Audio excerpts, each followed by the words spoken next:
Good afternoon, everybody. I know it's late today. I know people have been doing conferencing all day. My name, I'm not sure, is this on? No. Now it's on.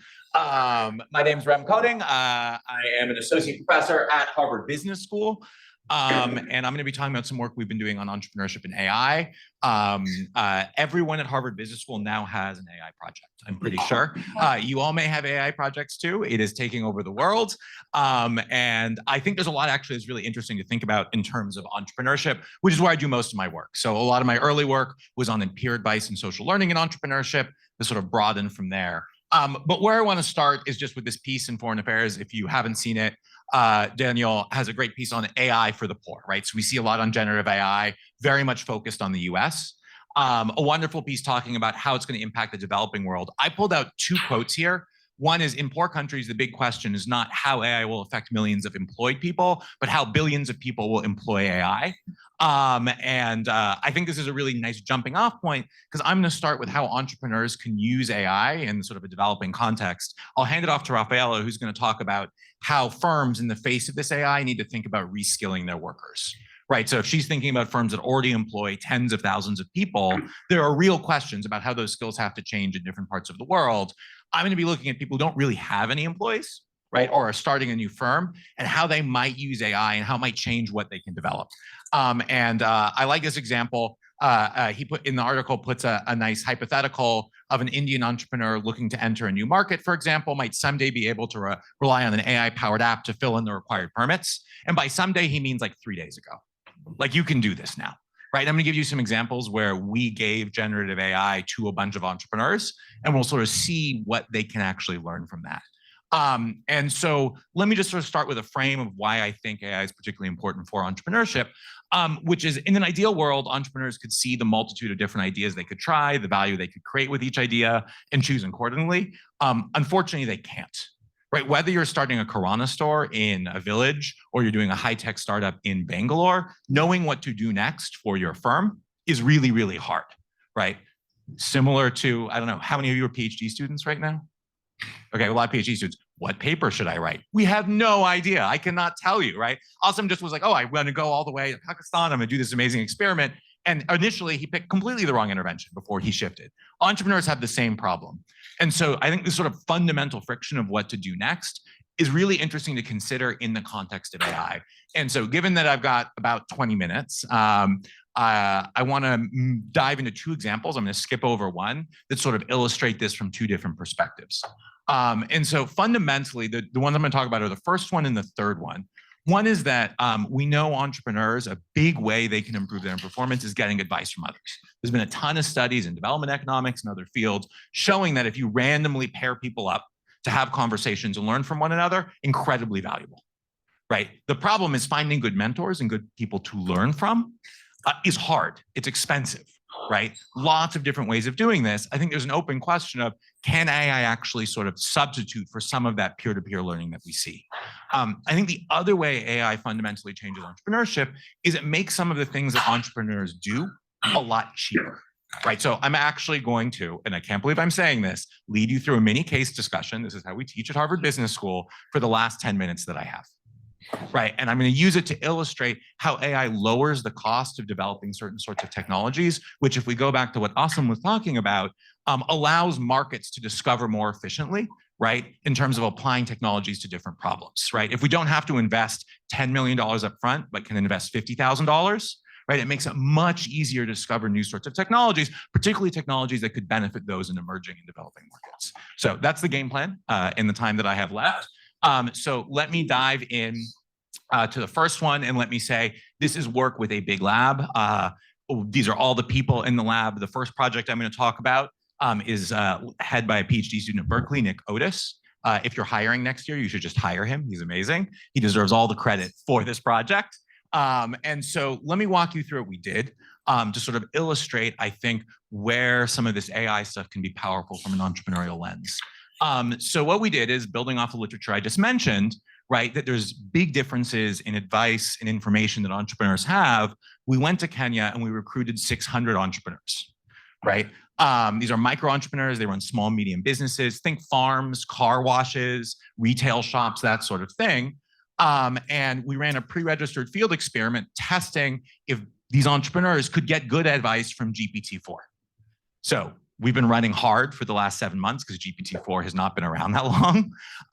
And we did a bunch of prompt engineering, recruited these entrepreneurs. And the question is, can it provide any sort of good advice? So here are some of the questions that the entrepreneurs in our treated group, I'll walk through the experimental design a little bit more in a second, ask. So one is, can you calculate for me an estimate budget for 4 Friesian dairy cows and half piece of land and possible risk that I might occur? Can anyone in this room do that? Someone want to gather? You can guess in Kenyan shillings or dollars. Any idea? Absolutely not. None of us could be useful mentors for this person. What's amazing is, if we look at the response, there's a version of where the AI doesn't know. It's biased training data, and it's a huge problem. In fact, the answer is like really good, right? We asked some of our friends in Kenya if this made sense. The AI is probably pricing 10% too high. It should be telling them to drive a better bargain, but these estimates are basically on point. And then I think in terms of risks, it talks about disease outbreaks, feed price fluctuations, market price variability, weather conditions. This is pretty good, right? In terms of giving someone an overview of what would be the risks and what would be the cost of doing this business. Similarly, for the second one, this guy asks about the fact that he has a fast food joint that he runs adjacent to a matatu terminus. There's several food joints that are nearby. And basically he's like, how can I deal with competition? Now, the advice it gives, I'm not sure, is something that this entrepreneur can act on.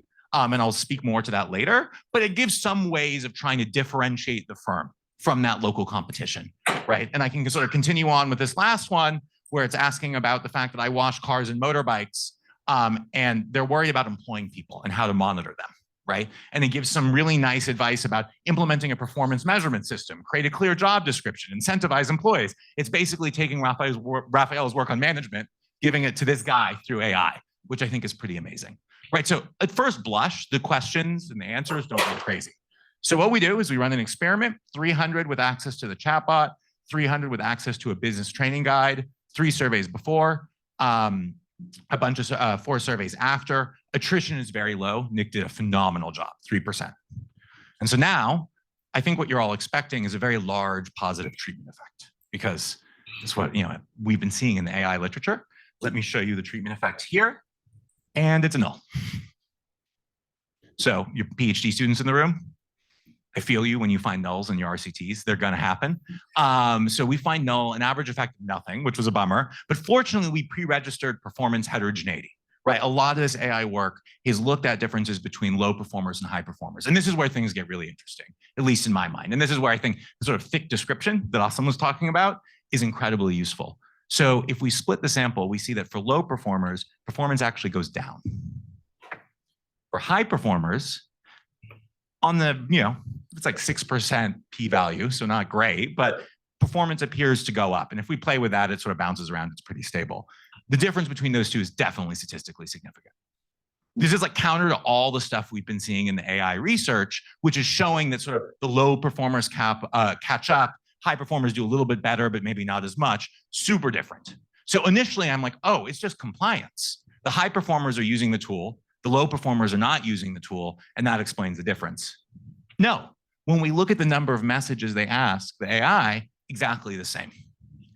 I don't know why yet. We're seeing some interesting stuff and digging into the message logs. And what it looks like is the sorts of questions these different sorts of entrepreneurs ask are fundamentally different. The high performers are basically asking, how do they improve their existing business? How do I do more marketing and sales?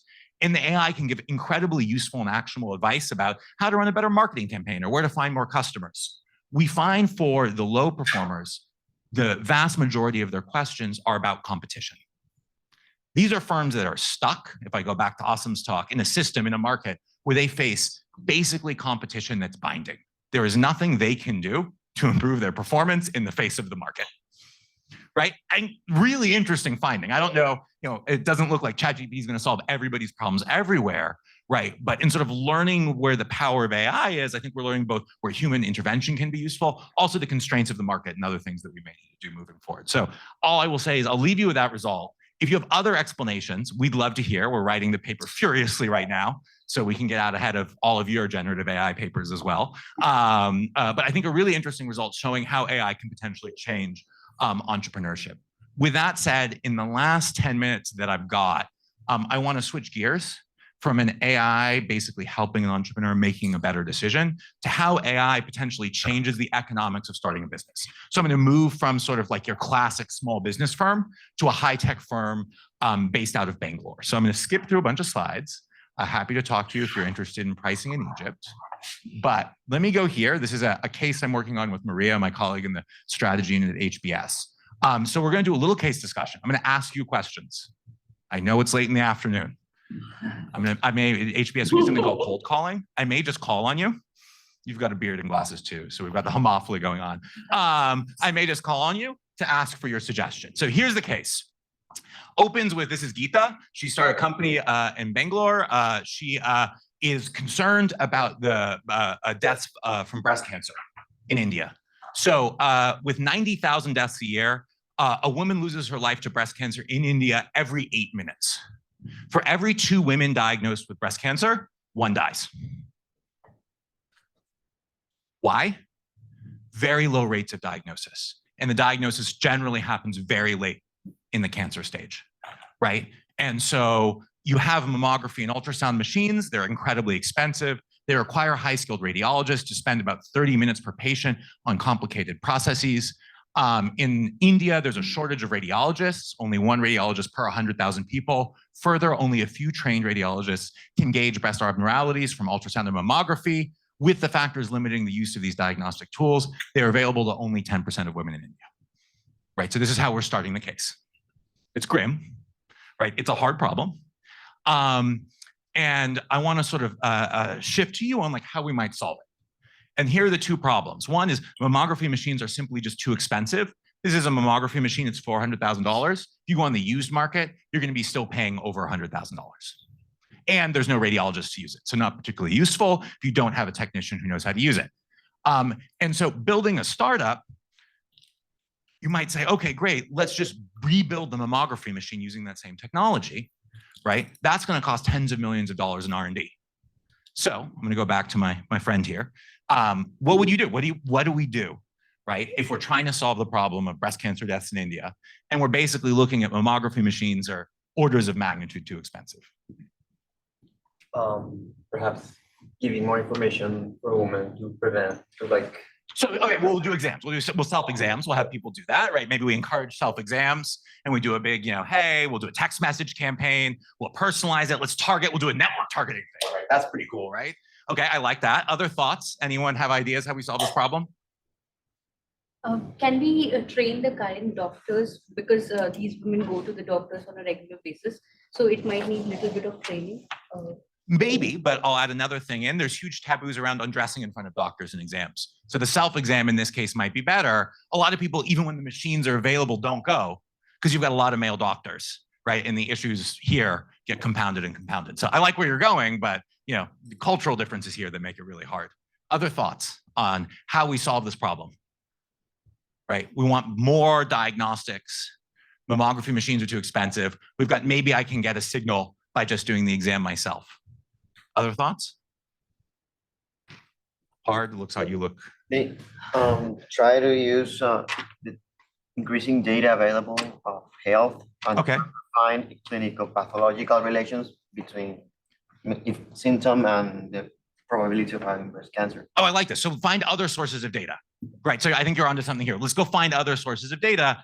And that's exactly where it is. I could keep digging and we could keep going here. But this is where I think AI is not just advising entrepreneurs to make better decisions, but particularly for entrepreneurs that are building things around making a prediction. Because at the end of the day, what's the mammography machine doing? It's making a prediction, right? Are there other sources of data that historically have been too noisy to use, but that if we apply AI to, suddenly allow us to make predictions for a lot cheaper? And so in the case of Niramai, which is this company, what Geeta worked out was that you could use thermal imaging guns. Right, so a mammography machine costs about $400,000. A thermal imaging gun, a cheap one is $500, or like high-end medical grade one's $5,000. And you can take a photo of the breasts and it can show sort of abnormalities. The problem is if a human looks at it and diagnoses that thermal image there, they are worse than just guessing. Right, there's no information there. However, if you take AI tools and sort of very standard machine learning, I don't need GPT-4, right? I can use stuff before we got to the GPTs, right? It turns out you can actually do a really good job of predicting. And now fundamentally the cost of developing a tool got 770x to 77x cheaper, right? And so you also now have something with much lower variable costs. Mammography actually a lot more expensive in terms of each exam. Here, you're basically sending it to the cloud, it's coming back, sending something out. And you can imagine that you now end up with a tool like this that you can deploy in villages. You can also deploy in hospitals as well, right? Is it a little less accurate than mammography? Yes, right? She's doing clinical trials right now, but fundamentally, I love this story and I love this case. And I think I'm trying to work out how to research it. It's hard to do like an RCT around this, right? But like, how do we think about AI as an input in these sorts of settings?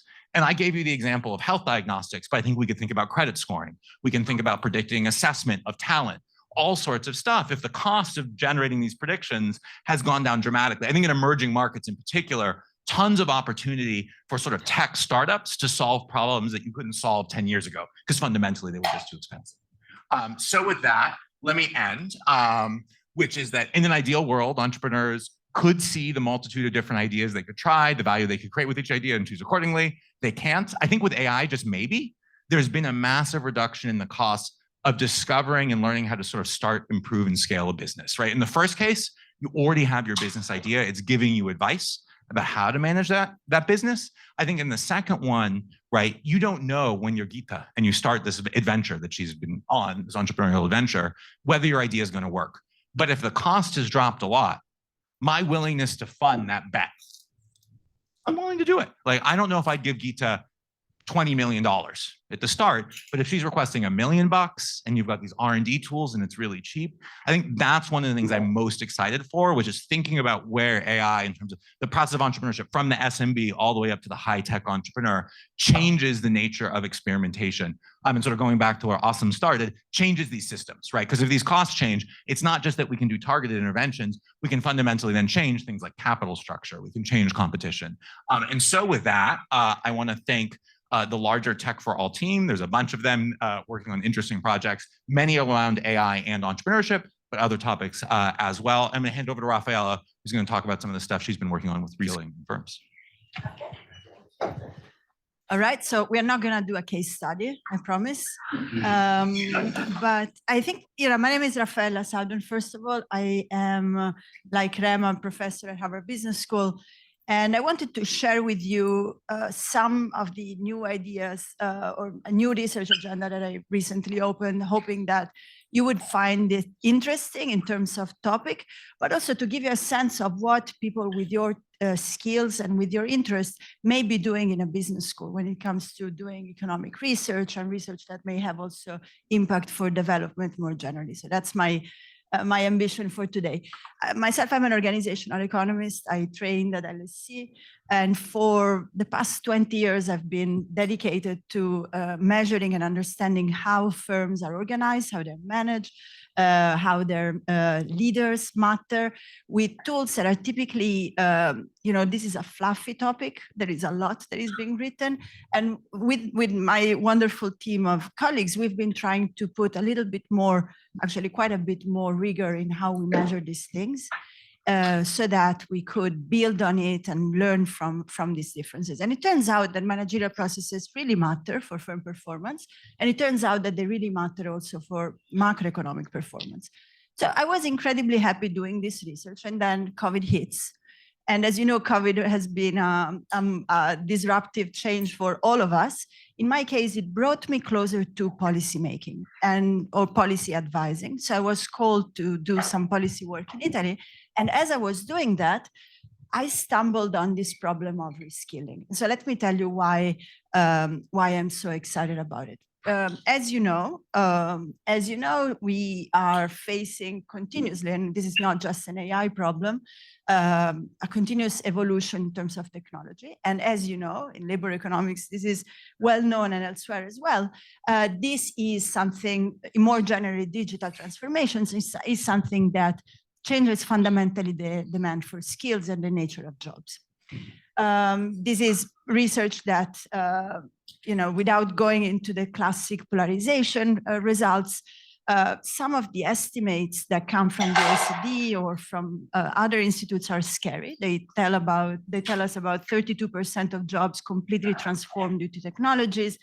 According to Goldman Sachs, and this is your AI topic, 300 million jobs estimated to be affected by AI. And as we know, this is a process of continuous change. There are new jobs that are going to be created, and there are also some jobs that will be destroyed. Why did I get interested in this topic during the pandemic? Because if you remember, during the pandemic, we assisted to these massive labor shortages in some jobs, specifically the jobs that could be done from home, technological innovations. And on the other hand, there were entire part of the populations that were cut out completely from other jobs. And so the question of the policymakers at that point was, what do we do with these people? Can we train them to do something else? This was the idea. Then, of course, the labor market evolved in other ways after the pandemic, but that's a different topic. In any case, this change goes beyond the pandemic shock. And what is interesting is the amount of time that we hear the word reskilling as a possible lever to alleviate these mismatches in the labor market. Now, reskilling is training that helps people moving from one occupation to another. In our, the one classic type of reskilling is digital reskilling. When you do, let's say, a boot camp or you train people to become coders, that would be one specific type of programs that have been heavily, there is a very big market for that, going back to ASIM, entrepreneurship counts in a lot of these specific educational programs. And according to the World Economic Forum, about 1 billion people may need to be completely reskilled. So when you hear these words, I get very, very skeptical. And the reason is, when you think about what it means to completely reskill a person, it's a tremendous change for the lives of these people. And it's not easy. If I only, if I were to become a macroeconomist tomorrow, if you told me, go from, I would absolutely, no, I love my friends, my macroeconomist friends, but you can imagine how tough these transitions are. And what I found interesting about all this discussion is that it was discussed at the highest level. There is a ton of publicity on the topic, and there is no evidence. We actually don't know how it's possible to reskill a person effectively, or what are the economics returns to that. And I think that this is an important question. So we all have labs now at HBS, it turns out, but with Jorge Tamayo, who is one of my junior colleagues, we decided a year and a half ago that we were going to develop a research agenda. In this case, having a lab really helps because it's a focused research agenda on how we can develop evidence and frameworks to help firms that want to invest in reskilling. And it turns out that the largest organizations in the world are actually putting a lot of money in reskilling in developed and in developing countries, but they're not doing it very rigorously, and they don't have a lot of evidence. So our objective is to inform policy at the firm, industry, and government levels, because we want to make sure that this money that is being invested is invested in a better way.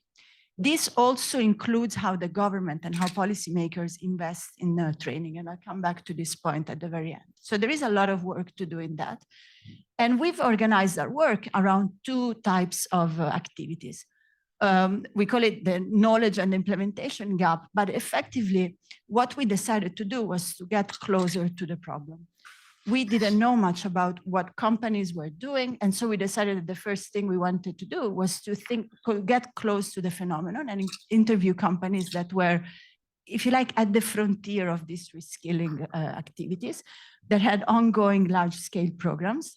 Then we wanted to compare and synthesize what we were hearing from these companies, in particular to learn about the sources of frictions, because these are the ones that are typically not publicized. Why is it hard to train 3,000 people in IT?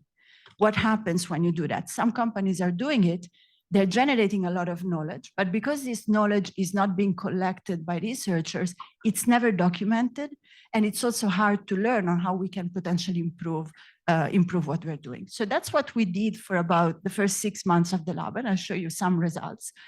And then I think getting so close to the phenomenon was very important because it gave us ideas of possible experiments and deeper studies that we could do to help understand how do we overcome these frictions. So we are currently working on several experiments with organizations, in part to evaluate the costs and benefits of their own reskilling programs. So we propose ourselves as people that are going to help them evaluate what they're doing. And this means rather than rolling everything out at the same time, or rather than, you don't have really measurement to understand who is benefiting and what's the impact, we work with us. We are not paid by the organizations, but we ask organizations to allow us to be their partners from the very beginning in this measurement activities. And then, this is a different concept of scalability relative to what Asim was talking about. What happens in firms is that sometimes they run these programs with, let's say, 50 people. Things turn out to be great. It turns out this worked just for one specific branch in one specific country. And then they go out and they advertise and they say, oh, we changed the world. This is what some organizations do. And so our mission here is to say, help us understand not only what works in one specific instance, but let's try and understand what can scale across different countries or different units of your firm. And so far, that's a little bit of, it's been, I'd say, the most fun 2 years of my post-tenure life. Nobody tells you that after tenure, you have post-tenure depression a little bit, because it's like, what do I do with my life? And this is a project that excites me because it's at an intersection of how you can improve firms and at the same time, how can you improve society? And so that's the reason why I'm so sort of having so much fun working with Jorge on that. And I have to say, this is also the project that has probably progressed much quicker than other things that I've done in the past, precisely because there is interest. So we interviewed about 40 companies. We already wrote a paper. This is like a Harvard Business Review paper, so it's not peer-reviewed, but it's helpful for us because it helps us signal to other private sector organizations that if they want to do something serious on training, we are the people they should be working on. And this is happening. So as a side note, for you, if any of you is interested in working with firms, this type of marketing helps because they need to understand how you can be helpful to them, not just how they can be helpful to your research. And then we started a new survey that helps us understand how these frontier organizations, how different representative organizations are from the frontier. We bring these firms together at HBS. We have them talk to each other because we want to create a community of business people who actually want to learn rather than just run things on their own. And I think the most important outcome of all this outreach is that we now have 12 companies that want to work with us to run experiments, and already 3 papers that are in progress using administrative data.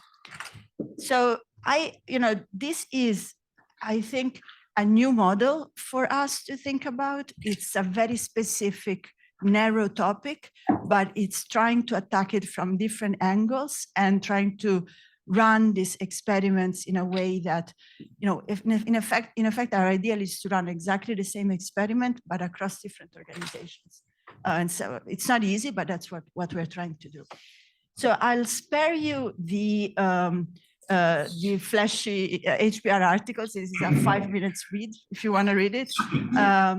The best thing are the graphics. They're fantastic. But I want to spend maybe a couple of, how much time do I have? 10 minutes? 10 minutes, yeah. So I want to tell you something about the research projects that are stemming from this initial analysis. In particular, there are a couple of things that came out from our outreach with companies that told us, guided us to where the research we thought should be done. And in particular, it's this point here in the companies that we interviewed that we thought were more serious about training their people effectively. they understood that training was something that should be, there should be a lot of buy-in from middle managers. Why is that? Well, because if you put yourself in the shoes of a middle manager and you have a team of people, if you have to train these people, they're not going to be working with you. By definition, they're training. And on the other hand, if you are a hiring manager and you have to hire somebody who has just been trained and not somebody who has a college degree or a certification, an external certification, let's say in digital skills, that hiring manager is typically quite skeptical of hiring somebody who has been trained internally. So that told us that there was going to be often these companies encountered a lot of resistance from middle managers. And this is something that we can actually study using administrative data. And so I'm going to tell you one project that speaks to these middle managers. And the other part, which I think is very important, not only for private organizations, but also for public delivery of the training programs, is that the take-up rates are incredibly low.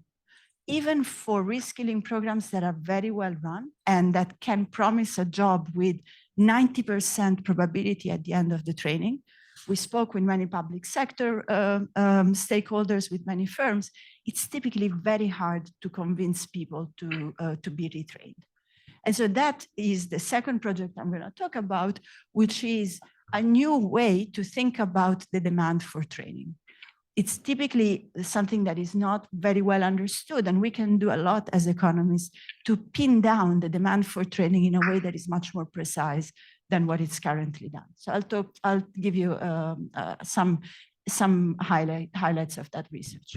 So for the middle manager research, for those of you that are interested in personnel or in organizational economics, this phenomenon of middle managers actually hindering the reallocation of talent within firms is not new. There is a wonderful researcher who is in Munich now, Ingrid Hegele. She trained at Berkeley, and she called this phenomenon talent hoarding, meaning managers that hoard talent instead of promoting talent and facilitating internal mobility within the firm. It turns out that what we heard from companies when it came to training was, in our eyes, one expression, one way in which this talent hoarding phenomenon manifested itself. Because this is a manager that is not incentivizing its people to get more skills, to get trained, and to advance. It turns out that thanks to Jorge, we actually have been able to get access to 3 very large administrative data sets. So these are firm-level administrative data sets that give you very precise information on reporting relationships, which is what you do, and also on the productivity and the training decisions of people. Why is it so relevant for our topic? Because with this type of information, you can estimate this manager-specific value-added differences across managers within the same firm. And so you're able to estimate and put a number to understand whether a manager is somebody that trains a lot its people, or whether it's somebody who doesn't do much with its people. You can estimate these differences within the same firm. There is nothing causal. This is just a descriptive of the differences in training take-up within the same firm across different teams. And what we found looking at this data is something that I think it's, at least it's interesting to us. I'd love to hear your thoughts. But even for companies these are very large, so very large and structured organizations, we found that there are massive differences in training take-up across managers. So if you join this organization, let's say as a blue-collar worker, one of these companies is a car manufacturer, depending on who is allocated to you as your first manager, the chances that you will be taking part in these training programs that advance your skills and your career potentially vary dramatically. Sometimes you get trained a lot and sometimes you get nothing. And the other piece that came out from this information is that training really matters, because people who were exposed to these training managers also ended up responding to shocks, and we have shocks in terms of technology and demand very differently. If you work with somebody that doesn't train you at all, guess what's and the demand shock arrives, which means you're asked to do a lot. Guess what's the first, the main effect we see in the data? If you are asked to do a lot, all of a sudden, what do you think people do? Quit. They quit. The main effect that we see coming out of these demand shocks in particular is that a steep increase in absenteeism and turnover. People leave. But the effects are very heterogeneous across managers. And in particular, people that work for managers that train them don't quit. They stay within the firm, they cope with the shock, and eventually they even get promoted. And those that don't just remain stuck wherever they are, and mostly actually they leave the firm. So for us, this is something that gave us more information on what we had heard anecdotally, which is that these middle managers really matter. But now it's giving us some weapons to talk with new organizations and say, we are finding that middle managers are important when you implement these training programs. How about, let's try to understand and roll out these programs in a way that gets the buy-in of the middle managers, perhaps much more than what you have done otherwise. So for us, it's a way to base what we ask companies to do and the experiments that we run with them on some evidence rather than just their gut feeling. Similarly, as I mentioned, another problem that we have often heard from the companies is the fact that it's very difficult to enroll workers.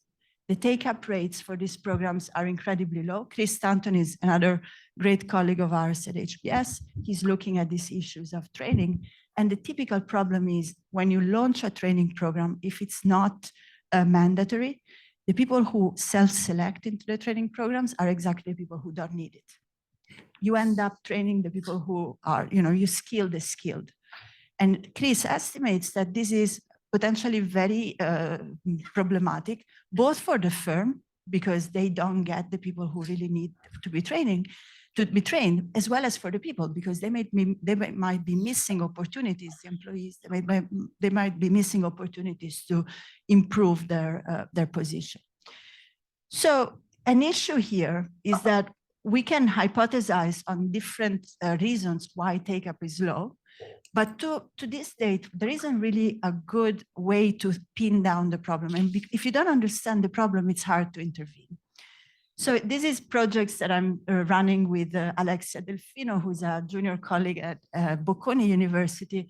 We are actually doing survey experiments. And the same way in which you can estimate demand, the demand for an iPhone, right? You can use discrete choice models to understand the features of a product.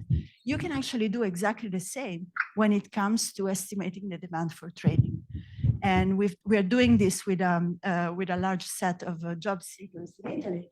And what's coming out of this research is this very wide heterogeneity in the willingness to pay for training, which is not related to the observable characteristics of the people, only to some extent.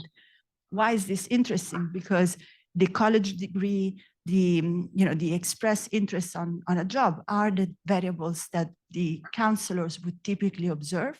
And so in our paper, we show that if you only base your targeting of communication, initially, how you communicate these opportunities based on observables, you actually miss a lot of people that could be interested in these programs, but are typically not connected. And the second piece is, thanks to the survey experiments, we can estimate what does a simple information intervention do. If you change exogenously the type of information that you give to people, how much would you change their willingness to train? And we find large effects there. So again, this is just examples on specific projects. But what I want to end is going back to this approach of I really loved how you described the system thinking approach. There is a lot of work that can be done, not just by firms, but the ecosystem in which firms are embedded. And in particular, I want to tell you a little bit about the structure of a project that I'm currently leading in Italy as a scientific advisor. It's called Fondo Repubblica Digitale, and this is 350 million euros that will be spent over the next 4 years to provide digital training to unemployed people in Italy. Why digital training? Because this is, Italy is doing very poorly in skills generally, but it's doing especially badly in terms of digital skills. And the innovation of this program, it comes first of all in the governance structure, where they decided to have a scientific committee that can give them standards for how to evaluate their investments. And so every euro that will run through this program, they aim to train 100,000 in the Italians in the next 5 years, will be evaluated using counterfactual methods. So the approach, if you think about what I told you 5 minutes ago, it's always the same idea. Running evaluations, but running evaluations in a way that it's comparable, so that at the end of the day, you can learn and put together these different experiments on a common unit to evaluate their cost benefit. So I'll conclude here. Just want to say this is hopefully something that will allow the government to experiment and learn from new initiatives, identify what works and what doesn't work. It's a completely new way to think about how public money is spent. And my hope is that it will survive the political turmoil that Italy typically goes through. All right, so I'll conclude here. I hope I gave you a taste of what's feasible in a business school and maybe got you interested in a different topic. Thank you.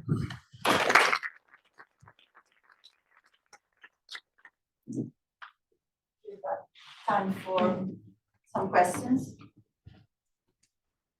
Yeah, I wanted to go back to Ram's earlier presentation on the ways AI can be employed.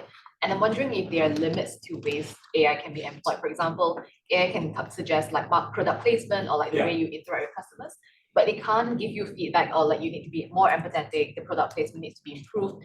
Do we think of AI needing new ways to ingest information in terms of like image information, audio information to give proper feedback and have actually effective change rather than just text-based AI? It's a great question. So like, look, if you're Sam Altman, you think AI is going to eat all our brains in like 10 years and it's all over. My sense is, and I think this goes back to why we find it a negative effect for the low performers, which is that I think, imagine you are operating a business in a very competitive location and basically your only move is shut down and restart somewhere else. I don't think a computer saying, hey, your job market paper is terrible, you should can it and go somewhere else. You're not going to listen to the AI tags. If you have a great relationship with your advisor and they're loving and they're coming to you and saying, I'm sorry, it just didn't work out. Let's find you a postdoc and restart, you'll do it. And so I think there are limits to the AI in terms of there are some decisions that require trust and a human touch, right? And I think often if I think about some of your managerial results, I think that's where the human part comes in. I think in terms of images and the AI getting better, I am positive in a year the AI will be better at giving advice, will be able to do images and a whole bunch of other stuff. But I think thinking about where those boundaries are is a really fruitful place, because it also helps us then think about like what are the mechanisms for like human to human relationships. I think often we want to model it as just information transfer, but basically whatever that residual is left after the AI, which I think will get good at all the information stuff, is a really interesting place to think about research. So question for you. So I, along with my co-author who is sitting right next to me, so we're working on a project where we're exploring the role of generative AI and how that can help small firms in a developing country context, which is Pakistan in our case. So we have a pre-registered trial as well, something similar to what you have done, but not completely. So we have pitched the idea to our advisors and in our respective departments. And one of the questions that we often face is about misinformation, that perhaps AI can provide you with wrong information and how we would deal with that. So I was just wondering if that is something you face in your work and how we can address that question that comes to us. It's a great question. So one, I've done a lot of pure effects experiments, and humans can also provide misinformation, right? So I always think that's a useful baseline of like, but the way we dealt with it is we did 3 months of very intensive user testing. right? So we had people in Kenya try it out, I had RAs try it out, we asked just tons, like and we got to the point where like, this feels like, there's nothing where it's going crazy. I mean, when it first started, he was telling Kenyan entrepreneurs to go raise money on Sentinel Road from Andreessen Horowitz, like a big venture capital firm, which was like not useful if you're running a car wash in Kenya. So there was a lot of training and tuning we had to do, but it got to the point where we felt comfortable with the sort of cost benefit trade-off in terms of those sorts of risks. And so happy to chat more, show you what we did as you're developing your stuff. And also, how did you make a low performance? Oh, how did we classify low performers? So we did baseline surveys and we're just doing a median split, right? Of basically we have like profits, revenues, a bunch of other stuff like that. We make an index, we cut it in half, right? And then we just look at low, high, which, that was not what we thought we were gonna get the positive easy. I actually think the fact that we're getting nulls, and this is where I think with Rafael's thing, repeating studies and copying what other people do across different settings and organizations, super useful, because I think our null is actually much more informative as a paper than just another one being like, rah, rah, yay, the AI is here. I think there's more that you can learn from that. So I think that comparison is